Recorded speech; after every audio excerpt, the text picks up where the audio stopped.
All right, this is some help with some of the question types that show up in our 3A homework for this week. We're kind of starting out. I decided to do a couple word problems just because they utilize all of the skills that you would need in the previous questions as well. Just some reminders when you're dealing with linear programming problems, and this is just from the textbook, that if there is going to be an optimal solution, it's going to occur at one of the corner points.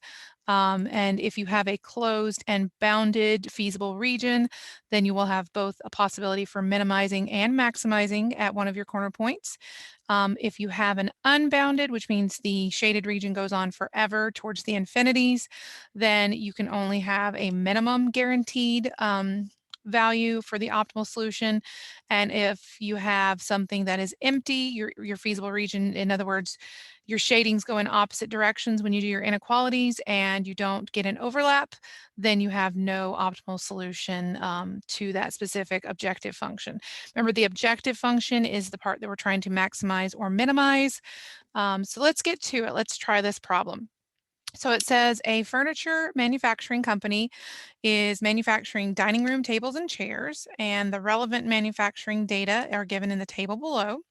So it looks like we have different departments that are kind of making the furniture. We have assembly and finishing, and then they gave us some information about profits per item made. We know the labor hours per unit for a table is 8 at the assembly department and 2 hours in the finishing department for one table. We know a chair takes 2 hours in the assembly department and 1 hour in the finishing. And we know that they make $90 profit for every table they make and $25 for every chair. The maximum labor hours that are available per day for working in assembly is 400, and for working in finishing is 120. So we want to know how many tables and chairs should be manufactured each day to realize a maximum profit. So that's the key thing is when you're setting these up, you need to know, first of all, what are we looking for? So I'm going to type these in. So we're going to let X equal the number of tables. Let's keep it simple. Let Y equal the number of chairs. And we know we're going to be maximizing profit. So we'll come up with an objective function for that. And always when you're maximizing or minimizing in linear program, you're some subject to constraints, inequalities as they are. So we'll have to come up with those inequalities. So let's talk about the maximizing the profit. We usually call our objective function P. Other books sometimes call it Z, but our book calls it P. So that comes from the line $90 per table and $25 per chair. So we make $90 for every table that we get done and $25 profit for every chair. So that's our maximizing equation for our objective. We like to call that the objective function. And then our constraints are built off of what are the restrictions when we're in those two departments. So it looks like we have 8x, because that's the number of labor hours available for a single table, plus 2y, because that's the number of hours in assembly available for a chair. And that needs to be the max amount each day is 400. So we need to be less than or equal to that. So let's see if I can insert a less than or equal to symbol and 400. Okay. Another constraint is the second line, which is how much time are we allowed to be using and finishing these products. So 2 hours per table plus 1 hour per chair. And again, we have a max amount of 120. So we can't go over that. So we're less than or equal to 120. And then there's the fact that we can't make negative chairs and negative tables. So X and Y must both be greater than or equal to 0. That's called our non-negative restrictions. Usually in the real world, you can't make negative products. Okay. So this is kind of the situation that we're looking at, and we're going to have to use some technology here to help us. You guys have access to your graphing calculators, obviously, during the test, but it's good to know how to do this by hand as well. The first thing I always do, and I'm going to use Desmos because I don't have a graphing calculator that I can share virtually with you on this video, but I like to go ahead and solve these for y equals, essentially, so that they're in the mx plus b format. So I'm going to put y is less than or equal to, oops, excuse me, Let's make it an equation. So y is less than or equal to, we would have subtracted 8x over and then divided everything by 2 if we were trying to solve that first one for y, the first inequality. So that'd be negative 4x and then plus 200. So there's my first one. Let's get the second one. This also is helpful for entering it into your graphing calculator. So I'm going to subtract over the 2x. So y is less than or equal to negative 2x plus 120. And then the other ones are already just individual. X is greater than or equal to 0 and y is greater than or equal to 0. I do like doing it this way. You can also get information about x and y intercepts if you're just looking at the inequality. If you plug in 0 for x, you're going to get that a y-intercept for the first inequality is at 200. You plug in 0 for the y right here, you're going to get that the x-intercept occurs at 50. And I do use that, you'll notice when I go over to Desmos. So I'm going to share, I've already pre-typed everything in, but I wanted to share with you. Let me get the correct one up. Make sure it's sharing it. Yep, okay. So this is kind of how I type it in. And again, you have a graphing calculator, so you're gonna have to play around with how the best way to type it in into your graphing calculator is going to be. You can always graph these by hand on graph paper as well. That's always a good idea if you are at all shaky on any of this, is to just do it by hand. So this is the two equations that I solved. And notice I have these restrictions on my x and my y. The restriction on x is, we know it has to be greater than or equal to 0, but if I just type that in, you're going to notice, I'm going to take this away for just a second, I get a large amount of shading on these problems. So especially, well, I guess not this one specifically, it's the other one. But if you take it away on this one, maybe it'll show. Like if I don't have any of that at all, you see we get a lot of shading. So that's one of the reasons I restrict these, is so I can pinpoint down to where my problem is really kind of occurring. And this one was 50, I believe. And the way I figured out these two restrictions, the 0 and the 60, again, you won't be using Desmos, but it's kind of nice to know where I got this information from, is that I found out that I knew I had to be greater than or equal to 0 for x. And then I found my x-intercept. And remember, I just kind of talked you through how I did that. I plugged in 0 for y in the original inequality, solved for x, and that told me when my x value should stop. And then I just kept the y is greater than or equal to 0 because we'd already cut out a lot of the picture just by doing this. So notice another thing is that I've already labeled all the corner points of the problem. Now the corner points are where the overlaps are happening, because this is a blue shading and this is a red. So this purple region is the overlapping feasible region, not the entire picture here, just the part where the overlap of the shading occurs. So notice 0, 0 is a corner point of that region. 0, 120, that's the y-intercept of that red line. So that was this one. That's B. 50, 0, that's the x-intercept of the blue line. So notice I'd found that earlier. And then this one's sometimes hard for students, especially if it's not a nice point like this is. The way you find an intersection that's not one of your intercepts, if you have a corner point that's kind of floating out in space, is that you look at the two lines that created that point, which for us is the red and blue because that's the only two we have. If you set those two y equals mx plus b's equal to each other and solve for x, that will tell you the x coordinate of this point. So if I set negative 2x plus 120 equal to negative 4x plus 200, solve for x, I get 40. You find the y coordinate by plugging 40 back into either of the two lines, because both of the lines have that point in common. So that's how you find that. If you don't know, or if you don't know how to pinpoint it correctly on your calculator, you set the two lines that made that point equal to each other when they're in y equals mx plus b form. That's the important part. And then you solve for x. You plug that answer back into one of the equations that made that line, and then you get the y point from that. So that's how I came up with 40, 40. Okay, so what I'm going to do is I'm going to switch back and forth just for a second. So let me I'm going to copy this before I switch back on the share for you guys. I'm going to make a little chart over here back on my problem, and I'm going to list the corner points. So let me get that started, and then I'll switch over where you can see it. We want to list our corner points. We want to know our max or min. What are we doing? We're maximizing profit. And then we're going to have the value. So I'm going to go ahead and type in what the points are on my side, and then I'll switch over so that you can see it. We had a 0, 0, a 0, 120, a 50, 0, and a 40, 40. So I'm getting that off the graph that you're still looking at. So let me switch back over to now my table view. So this is just right underneath where I was originally coming up with those formulas. So my corner points of my feasible region are all listed here. We have our max profit equation. Our objective function was that P needed to equal, let me scroll up so I can see it just a little bit, 90x plus 25y. So now we're going to go through and plug our points in for those X and Y's. The largest, since we are doing a max profit, we want to maximize our profit, will be the optimal solution. So 90 times 0 and then 25 times 0, that is 0 plus 0, so that's going to be 0. I'll type that in.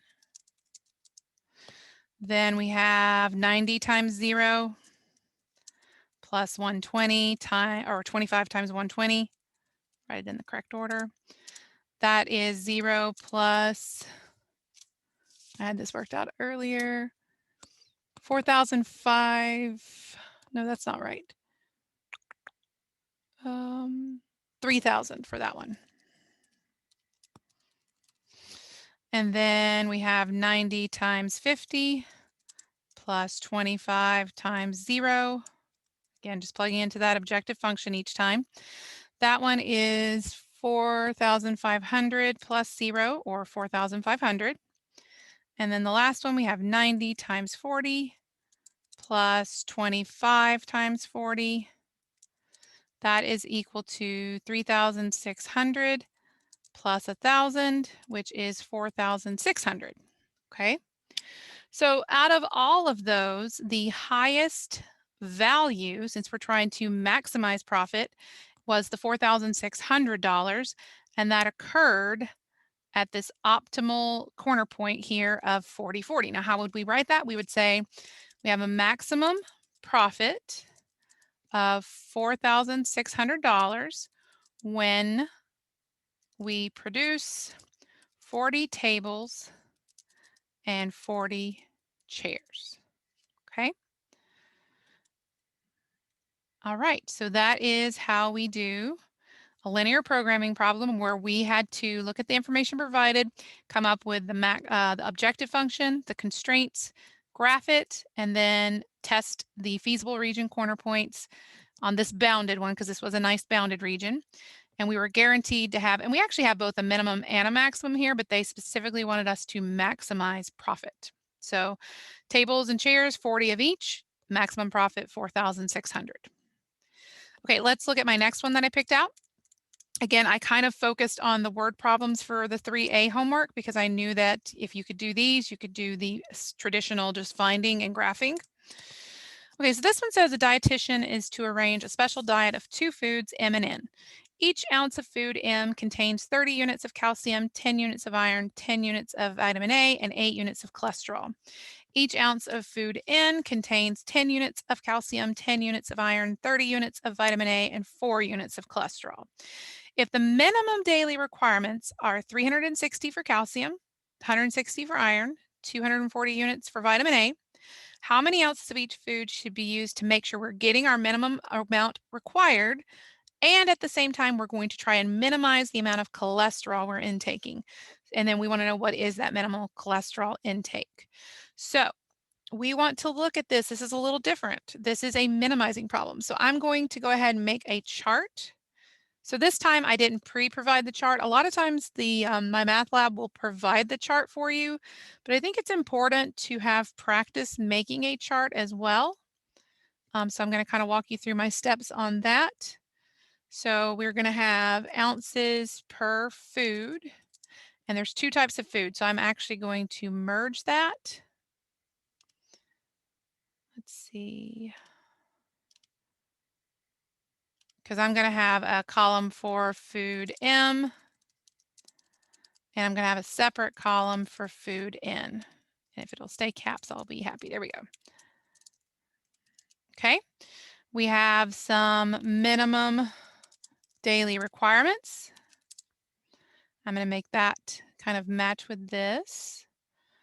And we're going to have our, I guess we don't have to really call this anything, but it's the different types of vitamins and things that we're looking for. So we had calcium within our foods. We had iron was in the food.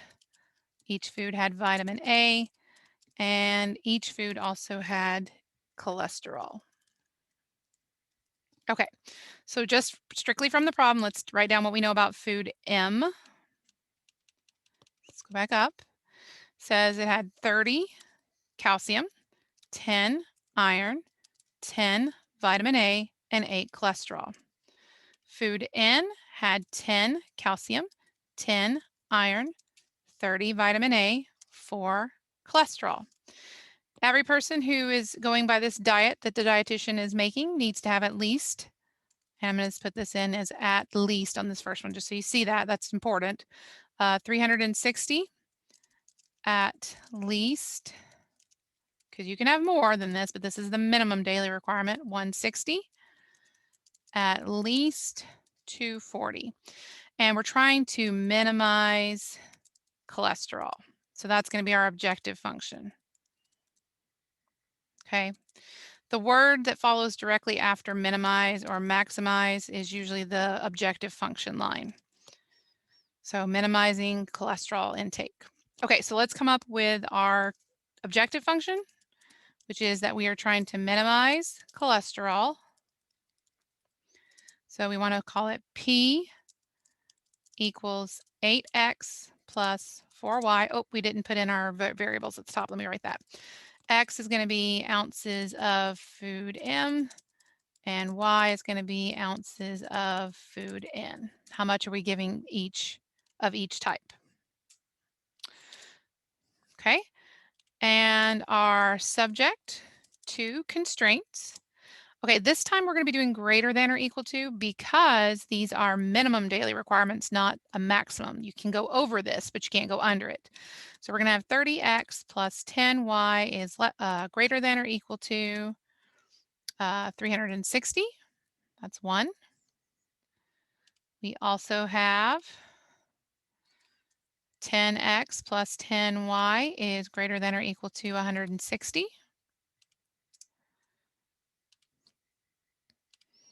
And 10x plus 30y is greater than or equal to 240. And then we do still have the standard x and y are both greater than or equal to 0 because you can't have negative food intake. Okay, so let me zoom these back over. That way I'll have room to write. Oh, they don't want to. All right, give me just a second. We'll just do it like that. Okay, so there's my constraints. Now, again, I went through and took the time to set all of these as y equals, or y is actually greater than or equal to. So y would be greater than or equal to, let's see, we would subtract the 30x over and divide everything by 10. So that's going to be negative 3x plus 36 for the second one. We're going to subtract over the 10x. Sorry, this is being a little bit fussy. Plus 36, there we go. So insert, just does not want to cooperate with me.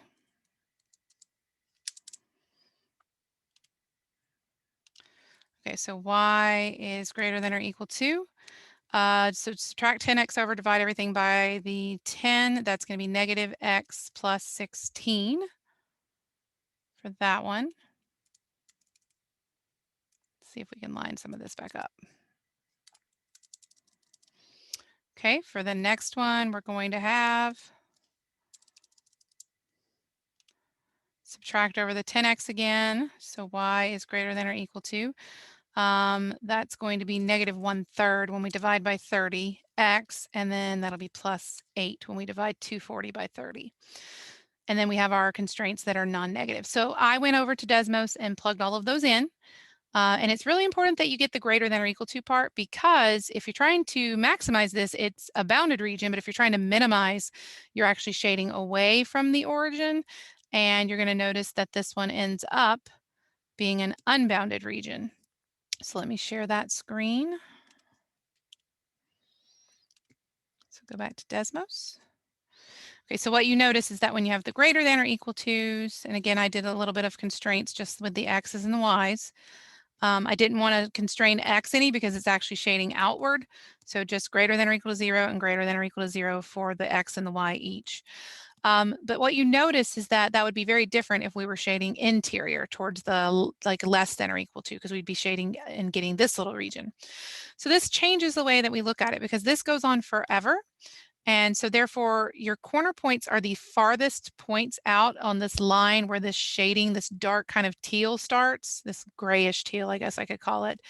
So 0.36 is the y-intercept for this red line. That's the highest up, and that's the first corner point for this change right here in direction.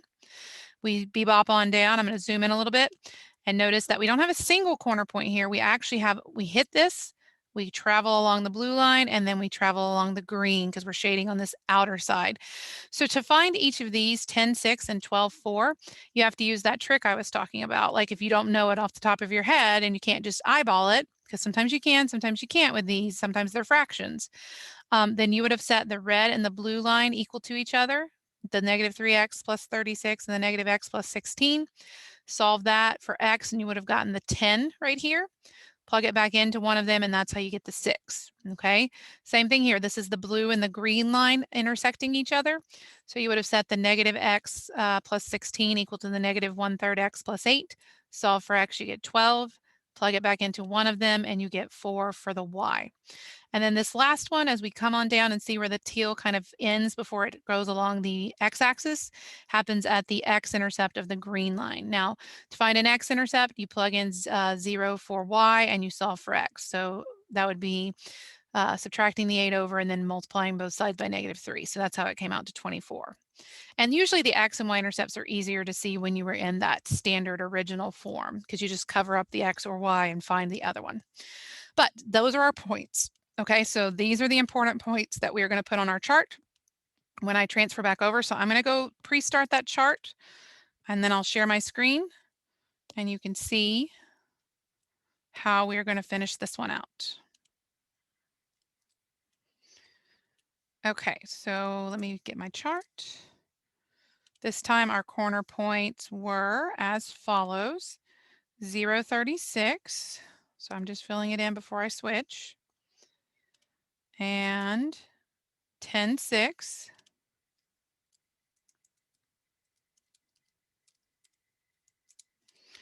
And 12.4. And the last one was 24.0.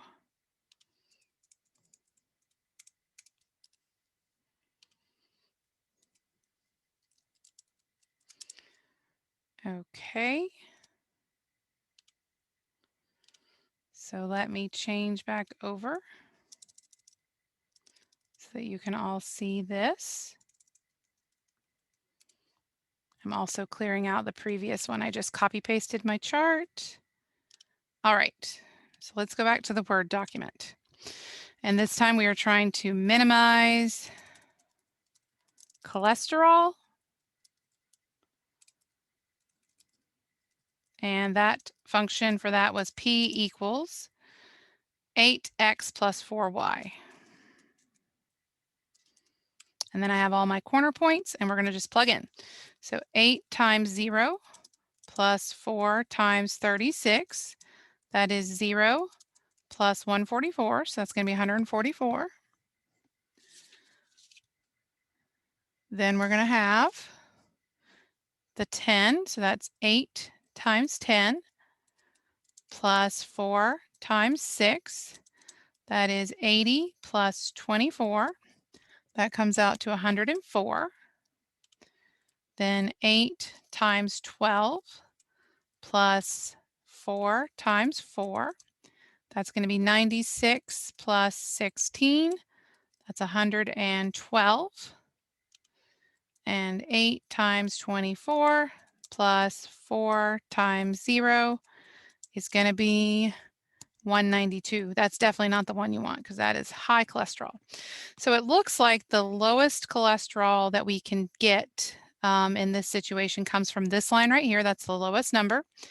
And that came from this optimal solution set right here.